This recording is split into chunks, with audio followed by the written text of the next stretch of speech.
નમસ્કાર, નિખરતા ગુજરાત ન્યૂઝમાં આપનું સ્વાગત છે। અમદાવાદમાં કુખ્યાત બુટલેગરના પુત્રનું અપહરણ કરી માર મારવામાં આવતા બુટલેગરના સાગરીતોએ અડધી રાત્રે મચાવ્યો રીતસરનો આતંક। અમદાવાદના કૃષ્ણનગર વિસ્તારના કુખ્યાત બુટલેગરના પુત્રનું ગુરુવારે રાત્રે મોંઘીદાટ કારમાં આવેલા શખ્સોએ અપહરણ કરીને ઢોરમાર માર્યો હોવાની ઘટના પ્રકાશમાં આવી છે। આ ઘટના બાદ બુટલેગરના સાગરીતોએ અડધી રાત્રે કૃષ્ણનગર અને નરોડાનગર વિસ્તારમાં ગાડીઓના કાચ તોડી રીતસરનો આતંક મચાવ્યો હતો। ખુલ્લી તલવારો અને લાકડાના ધોકાઓથી ગાડીઓમાં તોડફોડ કરી હતી। કેટલાક લોકો તો નશાની હાલતમાં લથડિયા ખાઈ રહ્યા હતા।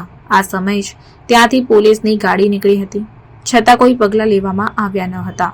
કૃષ્ણનગર પોલીસે બુટલેગર કિશોરસિંહ રાઠોડના દીકરા અજીતસિંહની ફરિયાદના આધારે ધમા બારડ અને અન્ય 4 શખ્સો સામે ગુનો નોંધ્યો છે, તો ગાડીમાં તોડફોડ બાબતે પણ ગુનો નોંધવામાં આવ્યો।